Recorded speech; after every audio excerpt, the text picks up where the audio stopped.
पढ़ोगे तो भी अपने लिए पढ़ोगे, ना पढ़ोगे तो भी अपने लिए पढ़ोगे।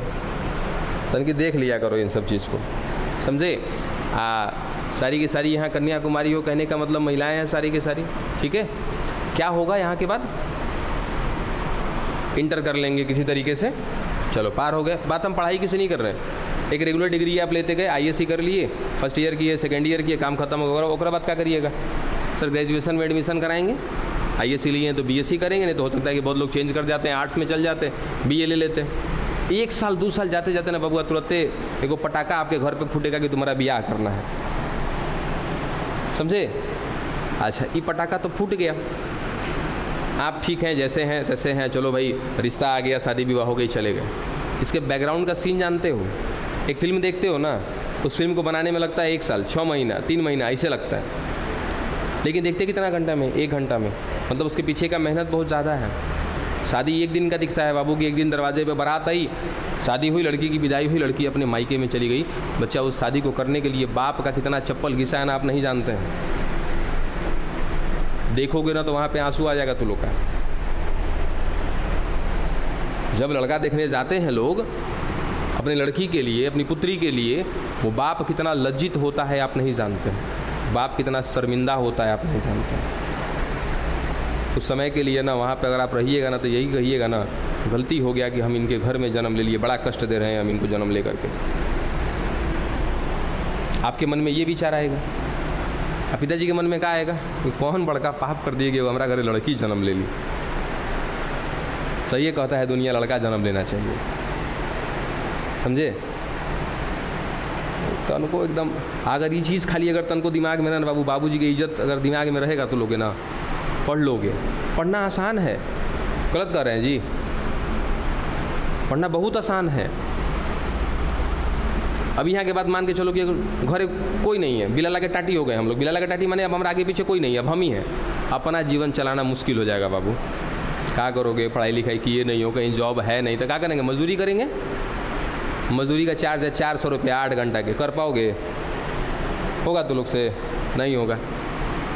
एगो लेकिन हाँ बढ़िया धंधा है, ओकरा बढ़िया कमाई होगा। रोज़ के मान के चलो कि मैंने एगो घर से 2000 5 घर पकड़ लेगी, सब 10,000 20,000 रुपये सब कमा लेगी, सब झाड़ू पोछा करने वाला सब,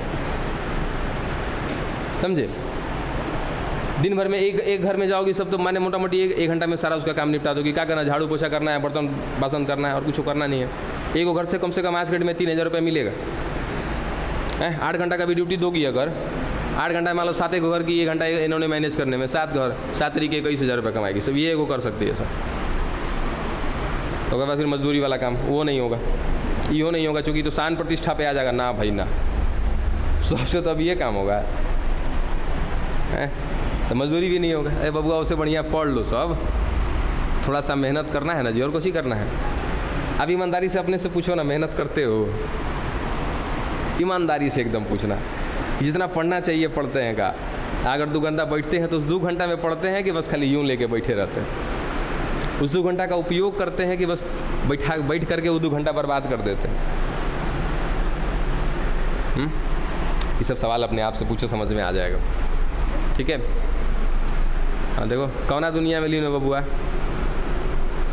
सिर्फ चर्चा कर रहे हैं हम, आए तो ये लोग के लिए बात कर रहे हो तो कुछ ही बतिया रही है उधर। ये सबसे तो और तकलीफ होता है। एक तो तू लोग पढ़ता लिखता नहीं है, तू लोगों को कुछ समझा रहे तो वो अपने दुनिया में लगल है। अरे बाबू ये सब लइकन सबके हरकत है, लेकिन सबके हरकत ना है। चलो चलते हैं पढ़ने के लिए हम लोग वापस। क्या पढ़ रहे थे हम लोग? पुष्पीय पादपों का शारीर पढ़ रहे थे, ठीक है। चल, जिसमें कहीं ना कहीं विभजियोतक का बात कर दिए थे हम लोग। उसके बाद अस्थायुतक का बात कर रहे थे। विभजियोतक हमने ख़त्म कर लिया था, अस्थायुतक में आगे बढ़े थे हम लोग। चलिए फटाफट हम रिवीजन करते हुए चल जाते हैं आगे। अस्थायुतक ये सब कुछ जानते हैं हम लोग, सारा परिभाषा या फिर जो भी कहिए आप इसको, ये बखूबी हम लोग जानते हैं। देखिए क्या सर, अस्थायी ऊतक की बात करें, अस्थायी ऊतक का मतलब सर इनमें विभाजन की क्षमता नहीं होती, सिंपल सी बात, ठीक है। अगर अस्थायी ऊतक में हमको पता है कि सर अस्थायी ऊतक कुछ ऐसे होते हैं जो वापस क्या कर लेते हैं, विभेदन कर लेते हैं, ठीक है। लेकिन वो हम कब कहेंगे कि जब उसका मतलब स्पेशली उसका नाम होगा तब, ठीक है। अभी यहाँ पर क्या किसी स्पेशल का नाम लिया हमने? नहीं, तो ये सब बात नहीं कहना, सीधा सीधा कि शरीर में विभाजन की क्षमता नहीं होती, खत्म हो जाए। अगला सर ये विभेदित ऊतक होते हैं। अब विभेदित माने सर जो विभेदन से बना हो, सिंपल सा। विभेदित माने जो विभेदन से बना हो। अब ये अस्थाई है ना, अस्थाई ऊतक कैसे बना है सर? विभजीय ऊतक से बना। अब कौना विभजीय ऊतक का कौना अस्थाई का कुछ बात नहीं है ना। तो हम यहाँ पे प्राथमिक विभजीय ऊतक बोल रहे हैं ना द्वितीयक विभजीय ऊतक, ना ही प्राथमिक अस्थाई ना ही द्वितीयक अस्थाई। हमको इतना तो पता है ना कि सर चाहे वो प्राथमिक हो या द्वितीयक हो, अस्थाई किससे बनेगा सर? विभजीय ऊतक से ही बनेगा। सिंपल सा लॉजिक है, ठीक है। अगर सर विभजीय ऊतक क्या करता है? विभाजन करता है। आप विभाजन करके क्या बना रहा है? अस्थाई ऊतक। तो ये प्रक्रिया को क्या नाम दिए हैं? विभेदन का नाम दिए हुए हैं हम लोग। इस विभेदन की प्रक्रिया से जो कोशिका का निर्माण होगा, ऐसी कोशिका क्या कहलाएगी? विभेदित कोशिका कहलाएगी। तो सर ये कोशिका का समूह का बात कर रहे हैं, तो ये क्या है? एक प्रकार का विभेदित ऊतक है, ठीक है। विभेदित ऊतक का विभेदीकरण से निर्माण होता है। यही बात अभी अभी समझाया है। जो विभेदित ऊतक होंगे वो कौन सी प्रक्रिया से निर्मित होंगे? विभेदन। उसी को क्या कहते हैं? विभेदीकरण भी कहते हैं हम लोग। चलो, इनकी कोशिकाएं जीवित या मृत हो सकती हैं। ये बात भी कर चुके थे हम लोग कि सर अस्थायी ऊतक में कुछ ऐसी कोशिकाएं देखने को मिलेंगी जो मृत होंगी, या कुछ ऐसी देखने को मिलेंगी जो क्या होंगी? जीवित होंगी। चलो, अब अगला कि सर अस्थायी ऊतक के प्रकार कितने प्रकार हैं? सबको पता है क्या? सरल अस्थायी ऊतक, जिसको हम लोग क्या बोलते हैं? सिंपल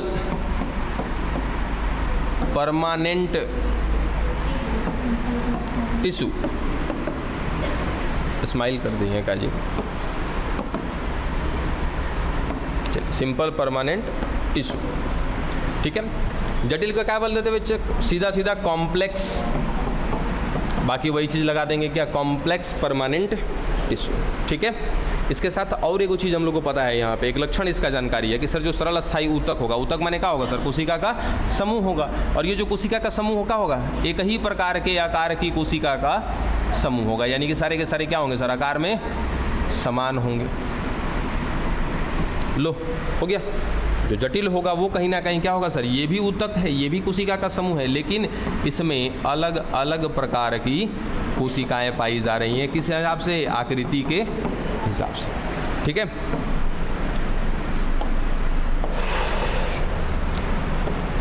फटाफट आगे चलते हैं। उसके बाद क्या पढ़े थे हम लोग कि सर सरल अस्थायी ऊतक और जटिल अस्थायी ऊतक, अगर इनको देखें हम लोग तो कहीं ना कहीं क्या मिल रहा है? इसका प्रकार मिल रहा है। वाह वाह वाह देवी जी, आइए आइए आइए आइए, वेलकम है आपका। कौन है? दुनिया से आ रही हैं भाई? घर वालों की वजह से? घर वाली दुनिया से। इस दुनिया में आना ही नहीं चाहिए था आपको। कायल आ गए इस दुनिया में।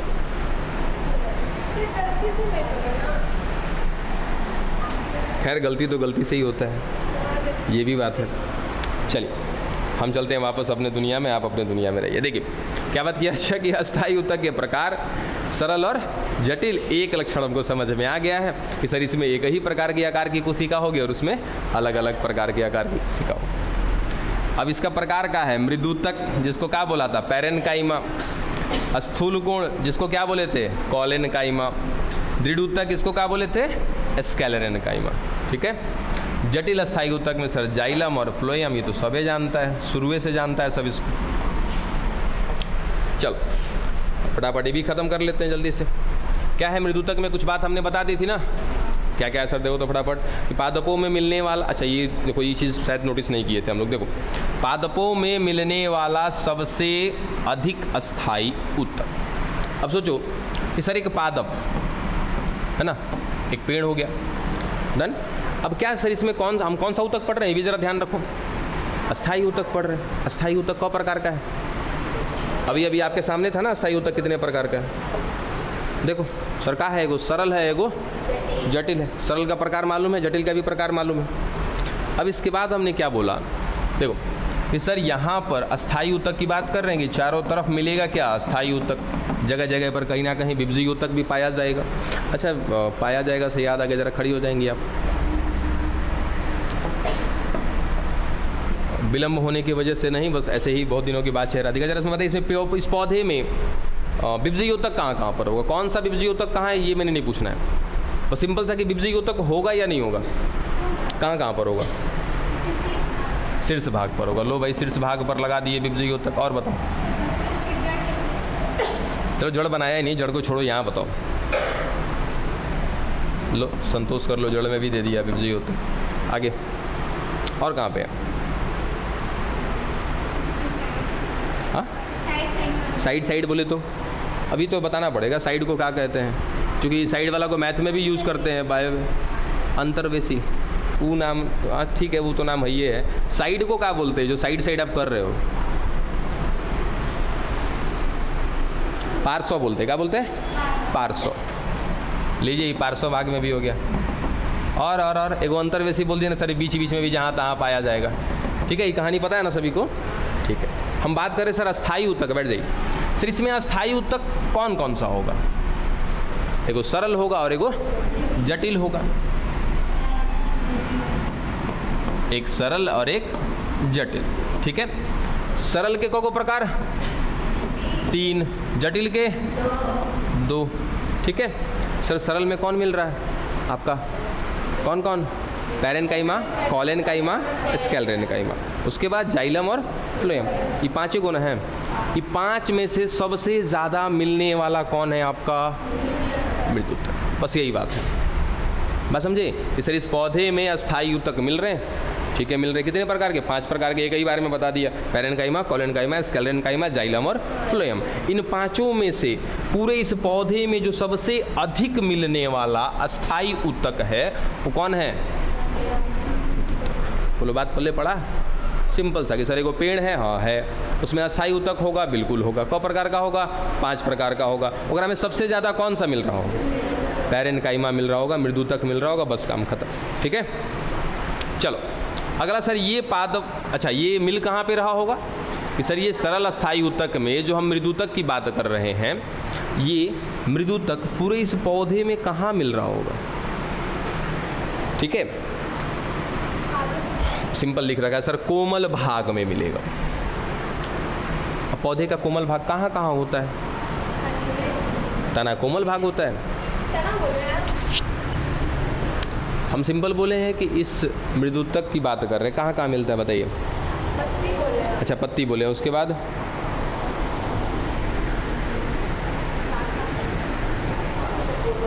नहीं, चलिए अब मुलायम भाग की अगर बात करें ना बाबू, देखो सर यहाँ एक पत्ती मिल रहा है, हालांकि पेड़ के हिसाब से बहुत बड़ा पत्ती हो गया ना, तो पत्ती मिल रहा है। वो पत्ती के साथ लगा हुआ है क्या सर? ये पर्णवृंत। ठीक है, तो ये पर्णवृंत और ये पत्ती क्या होते हैं? मुलायम से भाग होते हैं। डन। तो यहाँ पर मिल रहा होगा क्या आपका? पैरेन्काइमा यानी कि मृदूतक। ये जीवित कोशिकाएं होती हैं, आपको बखूबी पता है, बता चुके हैं आप लोग को। इनकी कोशिका भित्ति पतली होती है। रीज़न क्या होता है कि सर इनमें जो कोशिका भित्ति की बात करें तो ये पादप की कोशिका है। चलो ये सर ये कोशिका हो गई एक। उसके बाद अगर ये पादप की कोशिका है तो बच्चा, अगर मैं इस लाल वाले को कह दूं कि ये क्या है? कोशिका झिल्ली है, तो सिंपल सा लॉजिक होगा, इसके बाहर क्या होगा? कोशिका भित्ति होगा। कोशिका झिल्ली के बाहर क्या होगा? कोशिका भित्ति होगा। रीज़न कि सर इसमें दोनों स्तरें पाई जाएंगी क्योंकि ये पादप की कोशिका है। ठीक है, अब कोशिका भित्ति बनी किस चीज़ की होती है? लिपिड, सॉरी अंदर वाला झिल्ली की बात करें तो पता है कि किसकी बनी होती है? लिपिड और प्रोटीन की बनी होती है। तो बाहर जो कोशिका भित्ति है, तो कोशिका भित्ति देखो यहाँ पादप में भी पाया जाता है, जीवाणु में भी पाया जाता है। तो जीवाणु में जो कोशिका भित्ति होगा वो अलग चीज़ से बना होगा। ठीक है, यहाँ पादप में जो बना है वो अलग चीज़ से बना है। नॉर्मली क्या क्या चीज़ें होती हैं कोशिका भित्ति में?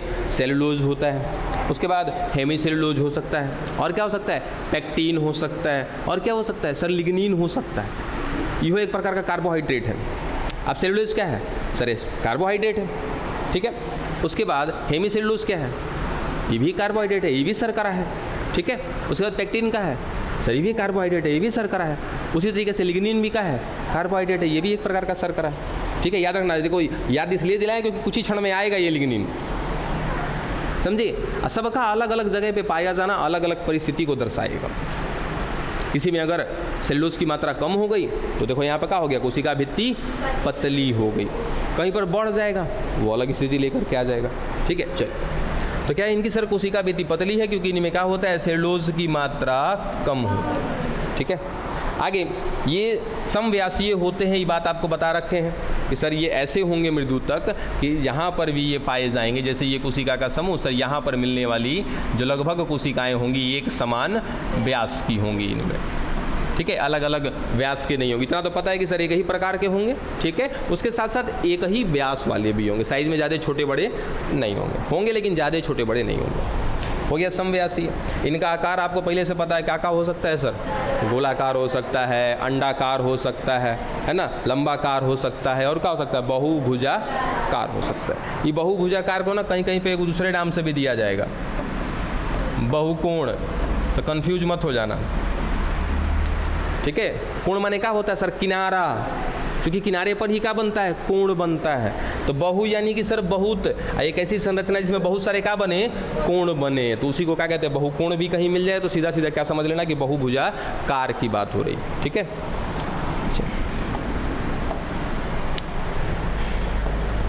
अब आगे इनमें थोड़ा सा अंतर कोशिकीय अवकाश पाया जाता, ज़्यादा ना है, हाँ थोड़ा सा अपडेट कर लीजिएगा इसको, चूँकि उस टाइम पे बोले थे तो क्या बोले थे सर, इनमें अंतर कोशिकीय स्थान पाया जाता है। इस बार हमने क्या बोला, थोड़ा सा उसको अपडेट किया, थोड़ा सा पाया जाता, पाया जाएगा लेकिन ज़्यादा नहीं, थोड़ा सा, ठीक है।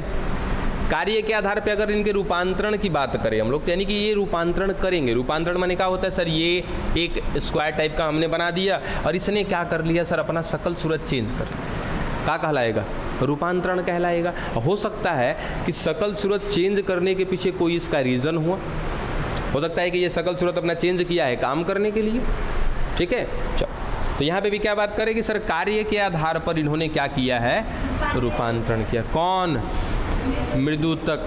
अब कंफ्यूजन नहीं होना चाहिए, देखो क्या असर किया है, यहाँ पे कहीं लिख रखा है, चलो यार इनका देखो कार्य दिखा दिया सर। पहला कार्य ये कर रहा है प्रकाश संश्लेषण, ठीक है, प्रकाश संश्लेषण करना, भोजन बना देना, ठीक है। उसके बाद उत्प्लावकता देना, उत्प्लावकता माने प्रकाश संश्लेषण सर करेगा, यानी कि कहाँ पर मिल रहा होगा, पत्ती में मिल रहा होगा, अभी कुछ देर पहले बात की है कि कहाँ पर मिलेगा सर, पत्ती में मिलेगा, थोड़ा बहुत पर्णवृंत में मिलेगा, ठीक है। प्लावकता बिल्कुल सर, कुछ ऐसे पादप जो पानी के ऊपर तैरते हैं, उनकी पत्तियों की, उनकी टहनियों की जो कोशिकाएं होंगी ना, ज़्यादा से ज़्यादा क्या होंगी सर, पैरेनकाइमा की होंगी। और पैरेनकाइमा में भी कौन सी प्रकार की होंगी सर, ये प्लावकता देने वाली होंगी। उन कोशिकाओं में कहीं ना कहीं क्या मिलेगा, वायु कोष मिलेगा, यानी कि एक ऐसा बड़ा सा भाग मिलेगा जो खोखला होगा और उसमें क्या मिलेगा, वायु मिलेगा, ठीक है। उसके बाद भोजन को संचित करना, ये बात भी हम लोग कर चुके हैं। देखो यहीं पे थोड़ा बहुत क्या मिलता है, इसमें अंतर कोशिकीय अवकाश, ये थोड़ा सा है, ठीक है। हालांकि कुछ इसकी कोशिका भित्ति है, कुछ थोड़ा बहुत इसमें अवकाश रहता है। उसके बाद अगला कहा गया था हमारा स्थूल कोण, कॉलेनकाइमा, ठीक है। अब स्थूल कोण जो होता है, इसके नाम के पीछे का कारण बता चुके हैं। स्थूल माने क्या होता है सर, फूलना, कोण माने का किनारा, यानी कि एक ऐसी संरचना जिसका किनारा, देखो यहाँ भी क्या है सर, फूला हुआ है ना, ये वाला, ये अंदर की तरफ भी, तो ये वाला हिस्सा का है, इसका फूला हुआ भाग है। अंदर वाले को छोड़ दो तो बाहर वाले को ही समझो। यहाँ देखो सर, ये भी किनारा फूला हुआ है, हर जगह जहाँ भी देखोगे इसके किनारे कहाँ हैं, फूले हुए हैं। इसी कारण से इस प्रकार के ऊतक को नाम देते हैं का, स्थूल कोण, यानी कि एक ऐसा ऊतक जिसका किनारा का रहेगा, फूला रहेगा, ठीक है। फिर सवाल आया कि सर काहे फूला है। अब फूला कहाँ से, बाहर से है, तो किस पर आपका शक जाएगा, कोशिका झिल्ली पर जाएगा कि कोशिका भित्ति पर जाएगा, भित्ति पर जाएगा, सिंपल सा, ठीक है। और जब भित्ति की बात करते हैं हम लोग, तो भित्ति में सर क्या मिलता है, कार्बोहाइड्रेट मिलता है। कौन कौन सा कार्बोहाइड्रेट जरा पता कर लेते हैं हम लोग, ठीक है। तो जब पता किया इसमें, देखो कहीं पे लिख रखा होगा इसमें, ये रहा, देखो चलो पहले इसी की बात कर लेते हैं हम लोग कि सर ये ऊतक में जो कोशिकाएं होती है ना, इनके किनारे क्या हो जाते हैं, मोटे हो जाते हैं। कारण क्या होता है कि इनके किनारों पर सेलुलोज, उसके बाद हेमीसेलुलोज, पैक्टिन जाकर के क्या हो जाता है, जमा हो जाता है। विशेष करके कौन, पैक्टिन, ये बात वहाँ पे बताया था ना। तो सर क्या है, ये देखो इधर पूरा सर ये कोशिका भित्ति ही है, ऐसा नहीं है, यहाँ भी मिल रहा है क्या, सेलुलोज, हेमीसेलुलोज, पैक्टिन, यहाँ भी मिल रहा है, ठीक है, यहाँ भी मिल रहा है, लेकिन यहाँ कहाँ मिल रहा है सर, ज़्यादा मिल रहा है। इसलिए कहते हैं क्या कि इनका किनारों पर जा कर के जमाव हो गया है, इस कारण से इसके किनारे क्या हो गए, फूल गए, ठीक है। कोशिका भित्ति है तो उसमें कार्बोहाइड्रेट मिलेगा, कहीं पर कम मिल रहा है, कहीं पर ज़्यादा मिल रहा है। अब बाकी इससे पीछे जो आपने देखा था मृदुतक, वहाँ पर ऐसा नहीं था, इसीलिए उसके किनारे फूले हुए नहीं थे। यहाँ पे गड़बड़ी है खाली। ये गड़बड़ी नहीं है, एक तरह का है रूपांतरण है। अब काहे रूपांतरण है, इसी की वजह से क्या होगा सर, इसमें दृढ़ता आएगी, थोड़ी सी दृढ़ता इस मामले में आएगी कि जल्दी इसको खींचोगे ना तो फटेगा नहीं। इसके किनारे आपने क्या कर दिए, बांध दिए। बस समझे सर, इस ऊतक का किनारा हमने बांध दिया, अगर ये थोड़ा सा लपेगा भी ना उसको सहारा मिलेगा। बस समझे। अब एगो का है, देखो तो ज़रा इसे सर, एक ये है, एक ये इससे सटे हुए, ठीक है, दो सर कोशिका बना दी हमने, और दोनों को खींच रहे हैं। ऐसा नहीं है कि नहीं खींचेगा, खींचा जाएगा। चलो इसको खींच देते, ठीक है। सोचो कि सर हमने दोनों तरफ से खींचना चालू किया और ये क्या हो गया, खींचा गया, अलग हो गया, ठीक है। लेकिन इसको अगर मैं इस तरीके से कहूँ कि सर इसका किनारा ना हमने यहाँ पे बांध दिया है, देखो। अब बताओ बाबू कि जितना उससे पहले आपने खींचा था, जितना ताकत लगा था, क्या अभी भी उतने ताकत में छूट जाएगा कि थोड़ा सा ताकत बढ़ाना पड़ेगा? बढ़ाना पड़ेगा। कुल मिला जुला के सर इस कोने को बांध देने से सपोर्ट मिल जा रहा है ना। तो इसी से खाली याद रख लेना कि सर ये जो स्थूल कोण होता है कहीं ना कहीं क्या करेगा, सहारा देने का काम करेगा। यांत्रिक माने क्या होता है, अंदर से, ठीक है। अगर हमारा ऐसे हाथ हो रहा है, इसे अंदर से सपोर्ट है तभी हो रहा है, अंदर से सपोर्ट नहीं होता तो नहीं होता। ये अंदर से सपोर्ट देने वाला कौन सा, हमारा मसल, हमारा मांस। जब हम ऐसे मोड़ते हैं तो ई वाला मांस खिंचा करके एक जगह पे आ जाता है, और नीचे वाला मांस खींच के फैल रहा होता है। दोनों काम एक साथ होता है, ठीक है। चलो आगे बात करेंगे इसके बारे में। सर ये जीवित कोशिकाएं होती हैं, बखूबी पता है हमको। इनकी कोशिकाएं जो होती हैं मृदुतक से थोड़ी सी लंबी होती हैं, ये लाइन का कह रहा है। मृदुतक में कैसा कैसा कोशिका का आकार हो सकता है, गोलाकार हो सकता है, लंबाकार हो सकता है, बहुभुजाकार हो सकता है, ठीक है, अंडाकार भी हो सकता है। एक सिंपल सा देखो यहाँ पे लॉजिक समझ लीजिएगा, एक ही बार में खत्म हो जाएगा ये। मान लो कि ये पैरेनकाइमा की कोशिका है,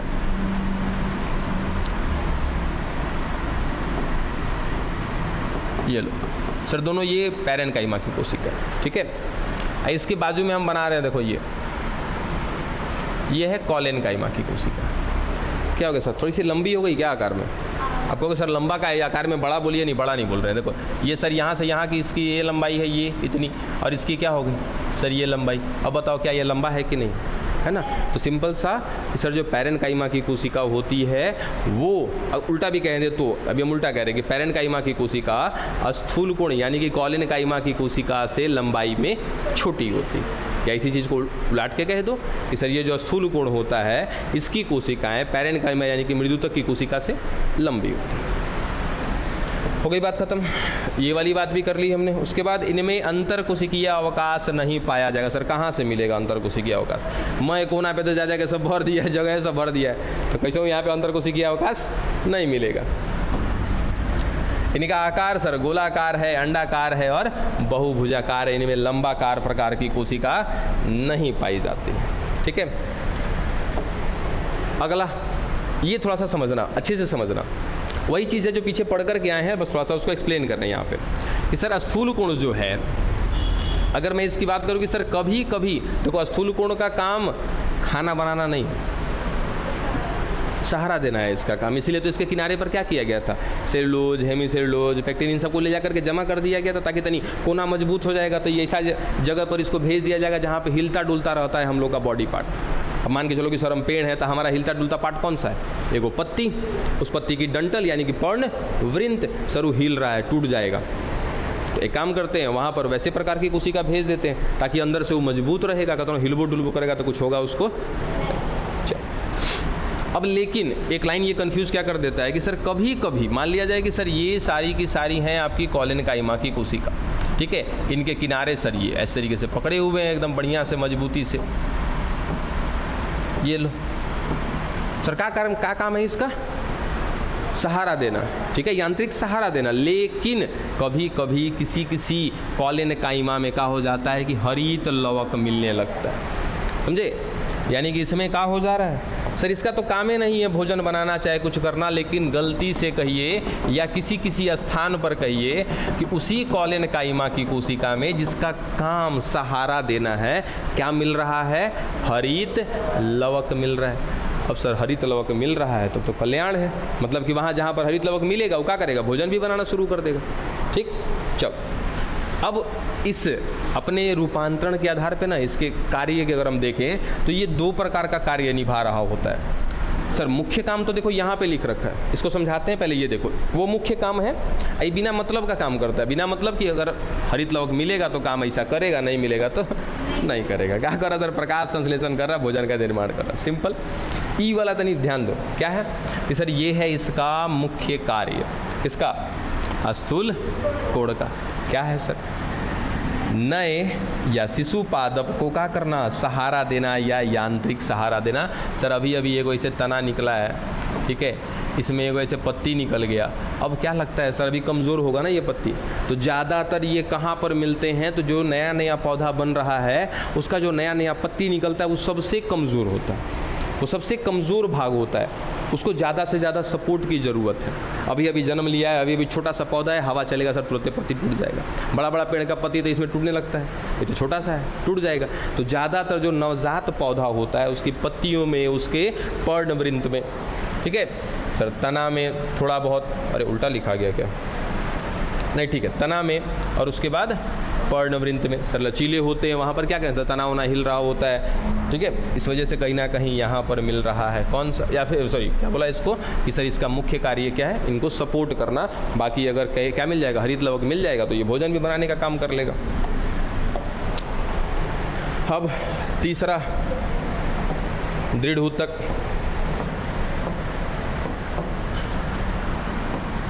चल अब जो पीछे 2 को पढ़ कर के आए हम लोग, कौन सा, पैरेन्काइमा, कॉलेनकाइमा। सर 2 जीवित कोशिका था, ये क्या है, मृत कोशिका, ठीक है।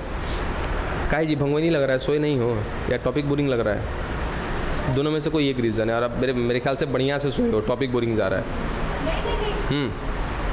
तो रीज़न क्या है, चलो देखो सर, दृढ़ ऊतक, ये दृढ़ है मतलब कि क्या होते हैं, ये मजबूत होते हैं। मजबूत माने सर, मजबूत माने सख्त, थोड़ा सा हार्ड, ठीक है। बाकी की अपेक्षा ये क्या होंगे, थोड़े से मजबूत होंगे, हार्ड होंगे। अब हार्ड होने के पीछे भी कारण क्या है कि सर ये मृत होते हैं। अब मृत होने के पीछे का अगर हम कहें आपके पर, सर ये एक कोशिका, एक और कोशिका, ठीक है सर, इसके बाहर मिल रहा है कोशिका भित्ति, इसके बाहर भी मिल रहा है कोशिका भित्ति, यहाँ पर केंद्रक, यहाँ भी केंद्रक, कोशिका द्रव्य। चलो सर दोनों की दोनों क्या है, जीवित कोशिका है। खाली 2-3 चीज़ गायब हो जाए, इसमें से एक चीज़ गायब हो जाए तो क्या हो जाएगा, मृत कोशिका हो जाएगा। जैसे क्या क्या गायब हो जाए,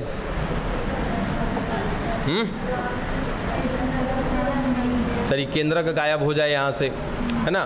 उसके बाद कोशिका झिल्ली गायब हो जाए।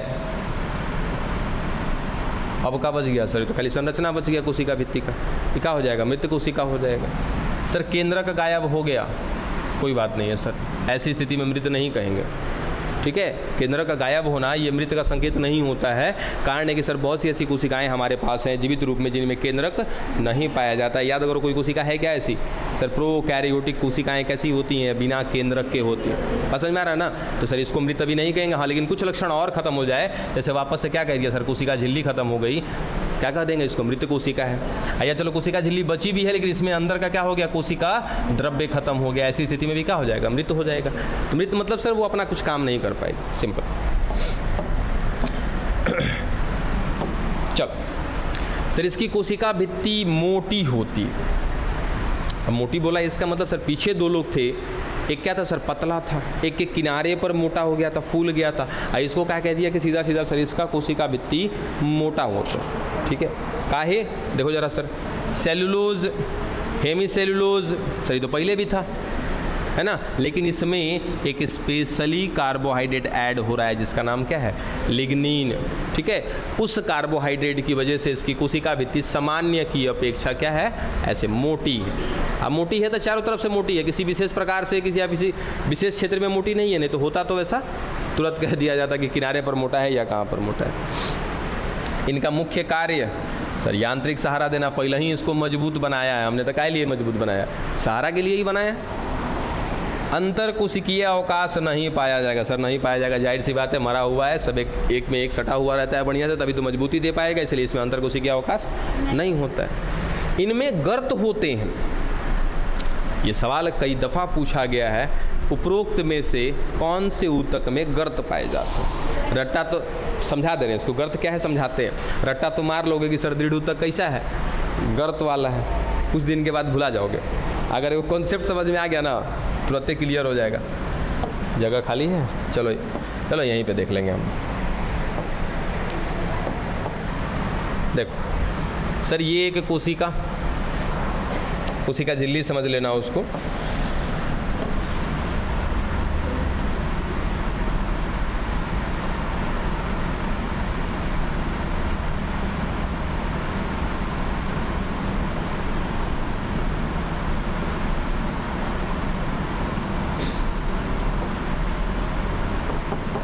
और ये जो बनाया ना, ये हो गया कोशिका भित्ति।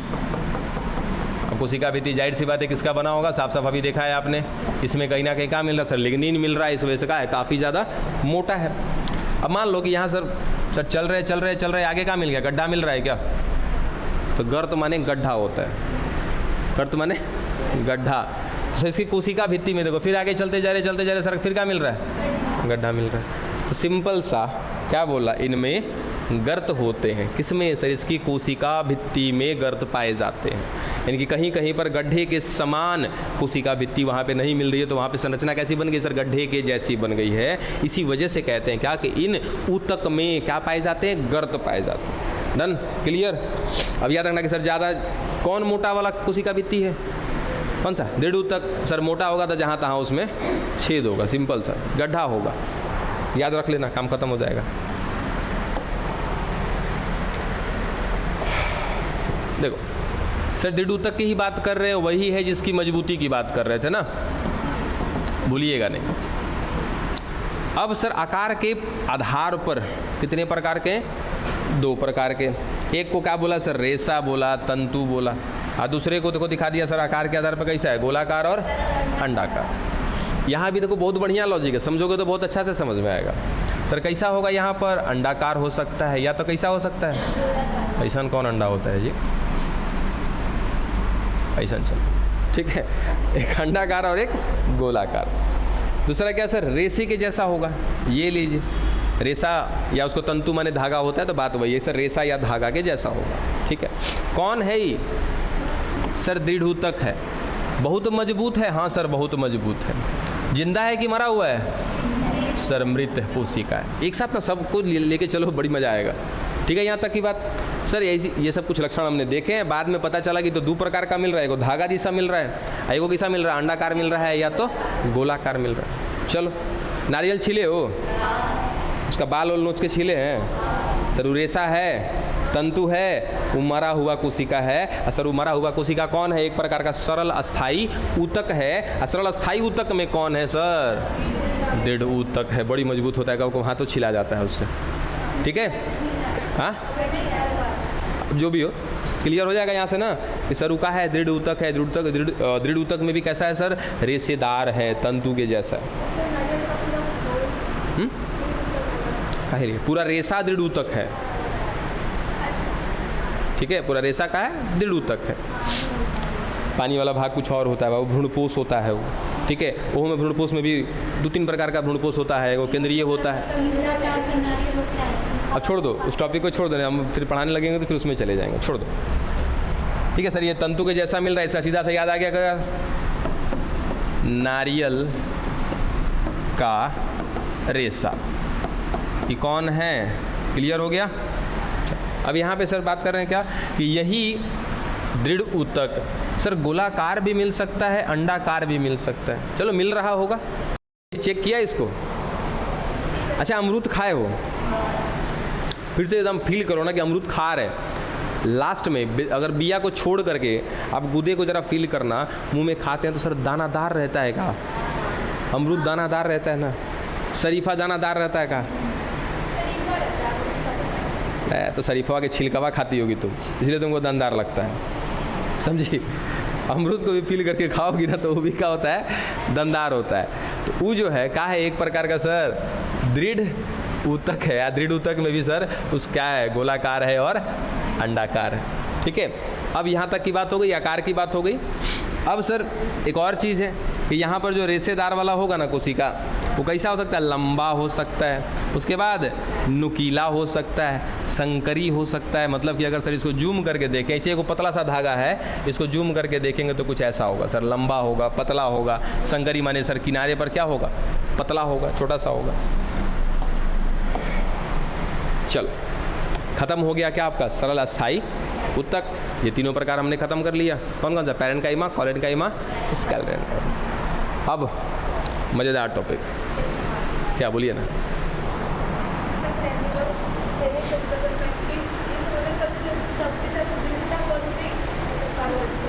लिग्निन, देखिए होता क्या है कि मिलने वाले मात्रा के आधार पर सेलुलोज भी अगर कहीं पर भर के मिलने लगे ना सर, वो भी कोशिका भित्ति बहुत मोटी हो जाएगी। बस समझे।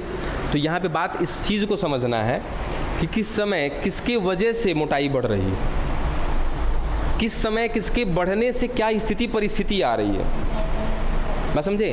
दृढ़ ऊतक में सर सेलुलोज है, हाँ है, हेमीसेलुलोज है, हाँ सर वो भी है, एकदम साधारण मात्रा में मिल रहा है।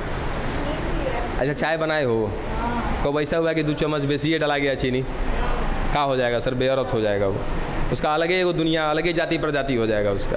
ठीक है, अब इसे इसमें भी है कि सर कोशिका भित्ति में सेलुलोज का मिलना अच्छी बात है, हेमीसेलुलोज का मिलना अच्छी बात है, पेक्टिन का मिलना अच्छी बात है ना, लिग्निन का मिलना अच्छी बात है। लेकिन एक लेवल में अब कौन ठूस के भर जाए उसमें मोटा हो जाएगा, तो हर एक के वजह से मोटा होगा। सेलुलोज भर जाएगा उसके वजह से मोटा होगा, पेक्टिन भर जाएगा उसके वजह से भी मोटा होगा, हेमीसेलुलोज उससे भी मोटा होगा, लिग्निन उससे भी मोटा होगा।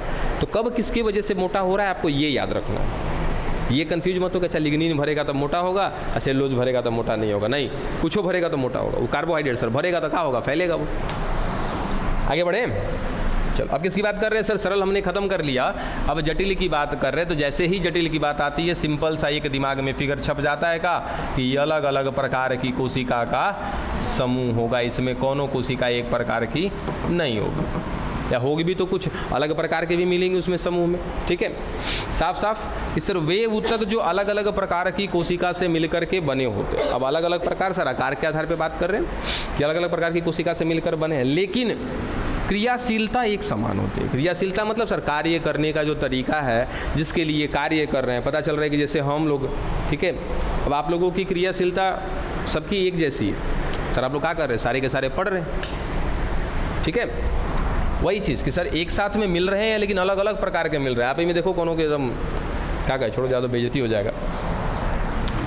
जैसे ये कोशिका का जो ऊतक है ना, या फिर ये जो ऊतक है ये क्या है सर, अलग अलग प्रकार की कोशिका से मिल के बना हुआ है ना, वैसे ही तू लोग भी अलग अलग प्रकार के, अलग अलग प्रजाति है सबका। लेकिन ये वो संजोग क्या है तू लोग का, सर एकदम कैसा काम करते हो, जटिल अस्थायी ऊतक की तरह। का है जटिल अस्थायी ऊतक क्या करता है सर, अलग अलग प्रकार की कोशिका के होने के बावजूद एक ही काम करता है। तो वैसे ही आप भी अलग अलग प्रजाति के हो, लेकिन यहाँ पर इस समय पढ़ रहे हो, एक ही काम कर रहे हो। ठीक है, समझ में आ गया ये लाइन।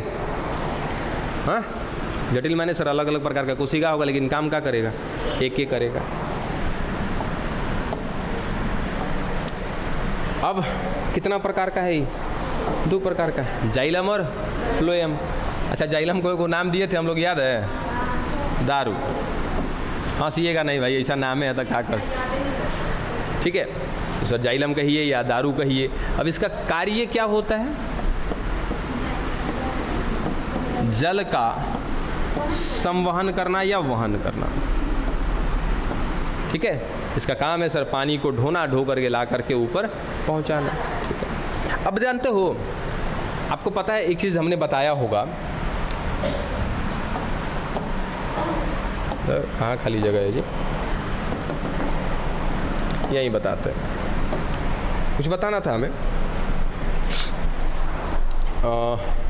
अगर यहाँ पे देखो सर, ये पौधा सर इसमें दिखा दिया, ये जाइलम है, ये जड़ है, ऐसे ऊपर पौधे हो गए, पत्तियाँ हो गई इसकी। प्रकाश संश्लेषण सभी लोग समझते हैं कि सर प्रकाश संश्लेषण के लिए कहीं ना कहीं नीचे से क्या आ जाता है, जल आ जाता है। और क्या चाहिए सर, खनिज चाहिए, खनिज भी आ जाता है, ठीक है। उसके बाद क्लोरोफिल चाहिए, क्लोरोफिल पत्ती में मिल रहा है। सूर्य का प्रकाश चाहिए, मिल गया, क्या हो जाएगा सर, प्रकाश संश्लेषण हो जाएगा, ठीक है। अब आपको एक चीज़ मैंने बहुत पहले बताया हुआ है कि ये जितना पानी उठाता है ना, उसको क्या मैं 100% कह सकता हूँ? अरे बात नहीं समझे आप। सर इस पौधे में जितना पानी है, इस पत्ती में जितना पानी है, वहाँ का टोटल क्या है? वो 100% है। हाँ, वहाँ का 100% है। लेकिन प्रकाश संश्लेषण में मात्र 1% इस्तेमाल करता है, 1%। बाकी का हो गया सर 99 पॉइंट, या छोड़ो इस उतना डिटेल नहीं, बाद में आएगा वो। सीधा सीधा क्या सर, 99% जो होता है पानी बेकार हो जाता है, बाहर निकाल करके हटा दिया जाता है। अब इसके पीछे का लॉजिक क्या है? अरे नहीं वो ठीक है, काहे ऐसा करता है ये तो हमको पता है कि क्यों ऐसा हो रहा है, क्यों ऐसा हो रहा है हमको पता है सर। क्यों हो रहा है? क्योंकि प्रकाश संश्लेषण हो रहा है। प्रकाश संश्लेषण करने के लिए कहीं ना कहीं का है सर, जल चाहिए है, तो जलदाब बनता है कोशिकाओं में, धीरे धीरे जल को खींचा जाता है, ठीक है। लेकिन खींचा गया तो 99% उड़ाइए काहे दिया गया? क्योंकि सर जल का काम ही नहीं है, तो काम किसका है? जब जल का काम नहीं है तो काम किसका था? हा? अरे जल का काम नहीं है, लेकिन जल किसी को लेके जा रहा है का? हाँ, तो हो ही गया है कि संवहन कर रहा है। लेकिन आपको बस याद दिलाना था कि जल का कोई कार्य नहीं है, जल को एक माध्यम बनाया गया है ताकि नीचे से क्या लेके जाया जाए? खनिज तत्वों को लेकर के ऊपर पहुंचाया जाए। अब पता है मुख्य रूप से क्या चीज़? नाइट्रोजन, मुख्य रूप से नाइट्रोजन। कभी नहीं फील किया कि सर 78% नाइट्रोजन ही वातावरण में क्या कर रहा है? हम तो लेते नहीं है नाइट्रोजन, तो ये नाइट्रोजन कर रहा है हमारे वातावरण में कितना मिलता है? लगभग 78% के आसपास मिलता है। आखिर काहे मिल रहा है? हमको तो ज़रूरत नहीं है बाबू, पौधा को चाहिए। तो सर ये तो वातावरण में मिल रहा है, पौधा कैसे लेगा?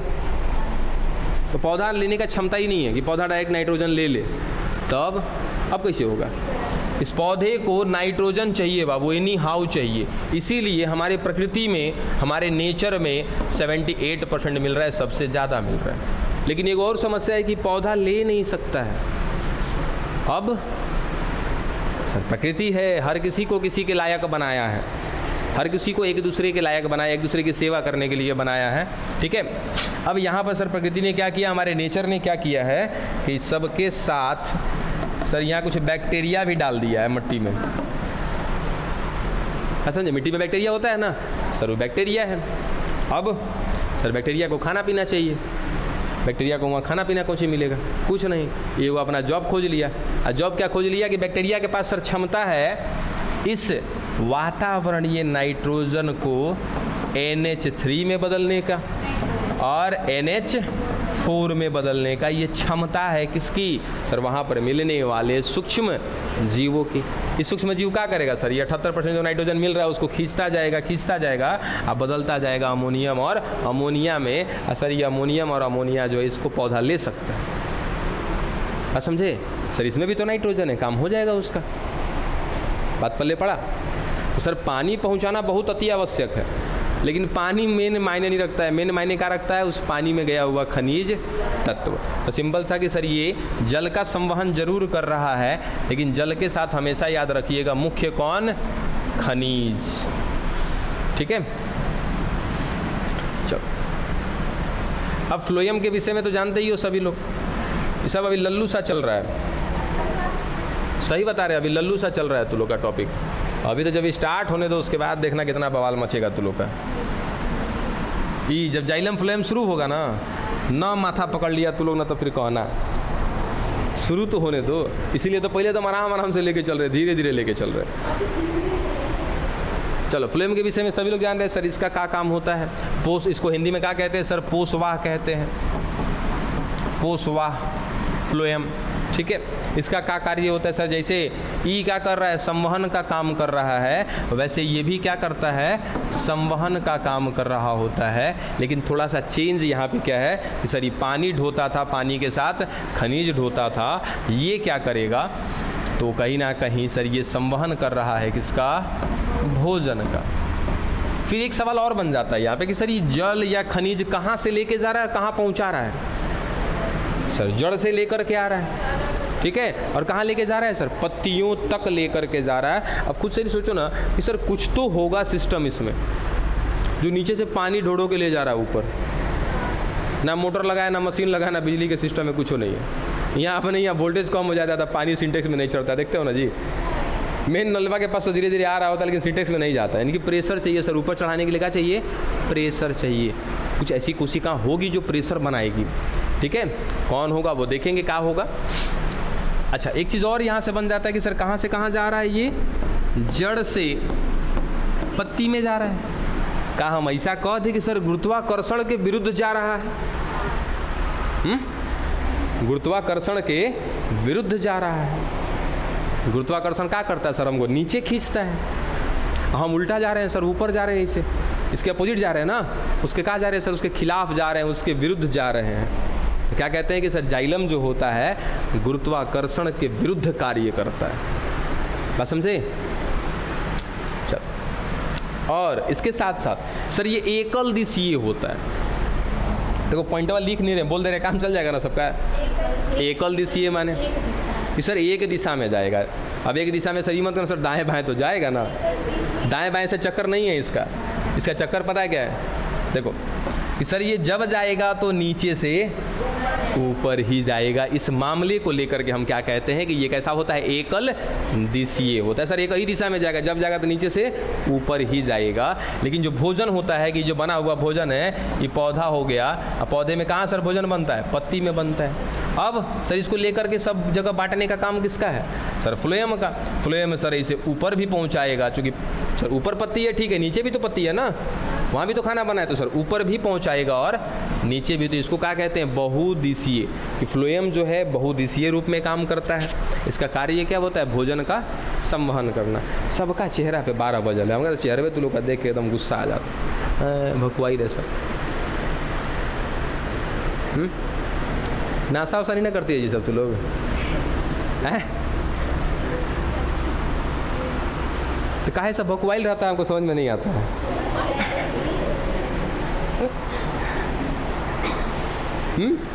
सब एकदम भकुआई लेवल समझे में नहीं आ रहा है कि कौना दुनिया में सब है, कुछ नहीं समझ में आ रहा है। हमको ये नहीं समझ में आता कि ज़्यादा हम पढ़ा देते हैं कि ज़्यादा डिटेल में पढ़ा देते हैं, कैसे तो लोगों को समझ में नहीं आता। अब एक बात तो लोग हेमे का होगा, देखो तो ये तो बोराने वाला टॉपिक है। अगर उससे खतरनाक बोराने वाला एक अगला स्लाइड है। ये नहीं समझे तो वो नहीं समझ में आएगा, अगर अगला स्लाइड नहीं समझे तो उससे आगे नहीं समझ में आएगा। अब हम लोग सब कुछ देख लिया, अब चल रहे हैं स्पेशली हम। सरल तो खत्म हो गया ना, अब क्या पढ़ने जा रहे हैं स्पेशल? अब हम लोग जटिल अस्थाई ऊतक। जटिल अस्थाई ऊतक के बारे में सर 2-4 को लक्षण देख लिए। अब उसके बाद हम शुरू कर रहे हैं किसको? जाइलम को स्पेशली पढ़ना। यहाँ से माथा घूमना होगा शुरू। सर ये जटिल अस्थाई ऊतक है, सिंपल। हेलो हेलो,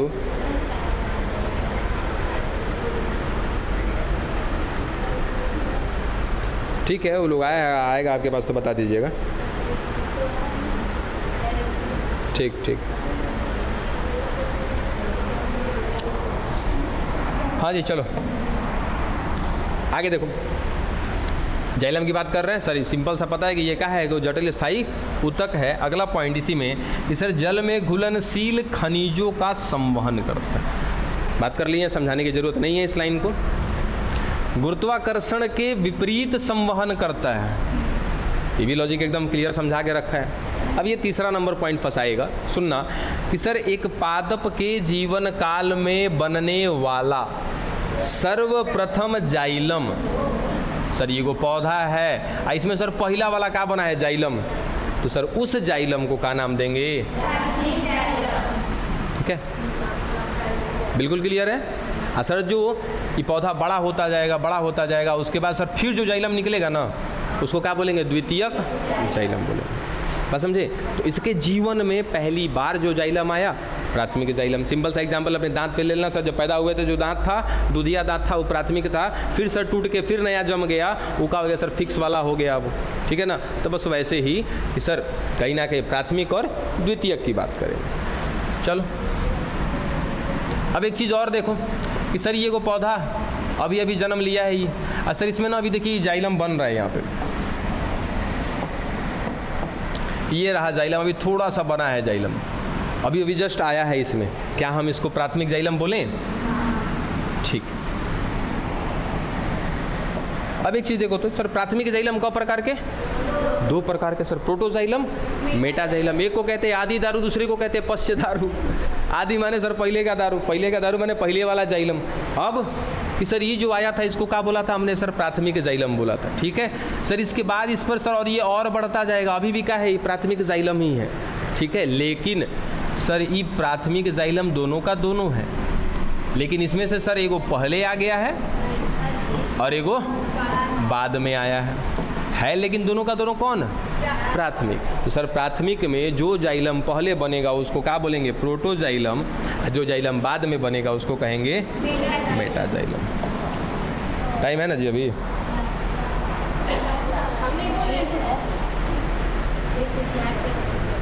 तो क्या हो गया 38 हो रहा था।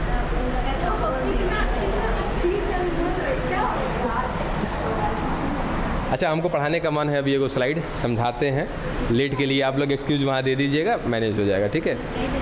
हाँ, हमेशा ही देते हैं, मतलब गलती करते हैं आपको 10 मिनट एक्स्ट्रा पढ़ा करके? हाँ, चलो बहुत बढ़िया। अब हई तनी कारण समझ लो ना, मज़ा आ जाएगा।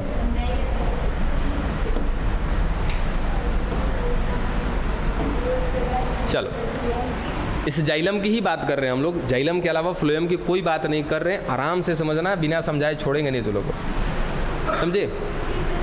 नहीं, अब बवाल है, देखो तो बढ़िया से समझना। अरे आराम से, एक छोटा सा सिंपल सा लॉजिक है, ये लॉजिक हमेशा फंसाएगा आपको। अरे सही बता रहे हैं, यही क्वेश्चन जो अभी समझा रहे हैं ना, इसको घुमा फिरा के 5-10 तरीके से पूछा जाता है। खाली लॉजिक समझ में आ जाएगा तो सोचो 10 तरीके से पूछ ले, कौनों एंगल से पूछेगा हम क्लियर है, ऐसे होगा। ठीक है, चलो सर, ये पौधा, इसके अंदर सर अभी अभी जाइलम बना, क्या हम इसको प्राथमिक जाइलम बोलें? भूलना मत एकदम। ठीक है, अब द्वितीयक जाइलम की कोई बातचीत नहीं कर रहे, केवल और केवल प्राथमिक जाइलम की। सर ये प्राथमिक जाइलम में 2 चीज़ हमको पता है कि जो पहले आया होगा वो कौन होगा सर? प्रोटोजाइलम होगा। ठीक है, जो बाद में आया होगा वो क्या होगा? मेटाजाइलम होगा। चलो ये भी ठीक है। ठीक, अब ना हम देखो इसको काट रहे हैं, इसको, इस पौधे को सर लीजिए काट दिए। देखो कुछ कहानी है यहाँ पे सर, काटेंगे तो कुछ ऐसा गोलाकार मिलेगा ये संरचना। सर पीछे मैंने जाइलम मिल रहा था। ठीक है, इसको तो नहीं लेके चलते हैं बाहर हम लोग। देखो जानिए रहे थे, बहुत जान रही हो बचिया तुम। कहाँ गया जी हमारा खोखे? छूछे जगह छोड़े हैं यहाँ पे।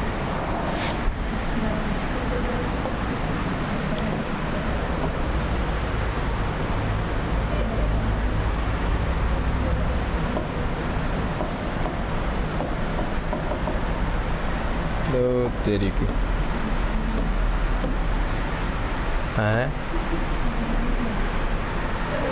कभी कभी एकदम माथा गर्म हो जाता है।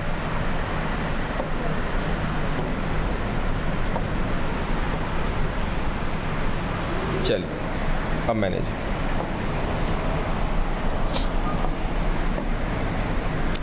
बस एक चीज़ यहाँ पे फटाफट समझिएगा सर, मैं प्रोटोजाइलम को सीधा सीधा दिखा दिया कि ये लाल वाला आपका प्रोटोजाइलम है। सारा कहानी यहीं से है।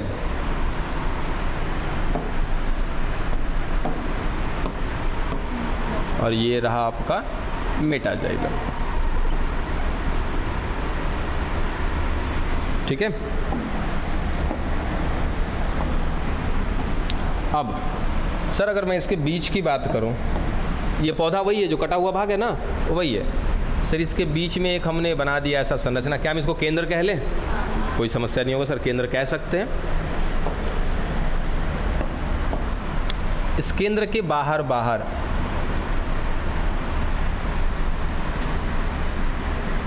ये मिल रहा है जाइलम। फ्लोएम की अभी कोई बात नहीं ना। जाइलम में भी कौन सा जाइलम सर? प्राथमिक जाइलम। अब प्राथमिक जाइलम में हमको 2 को समझना है। किसको समझना है? प्रोटोजाइलम को और मेटाजाइलम को।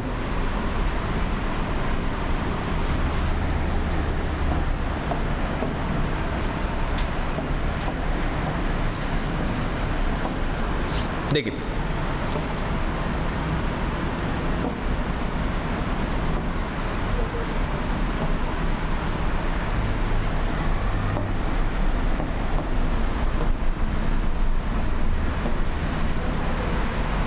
कुछ समझ में आ रहा है क्या?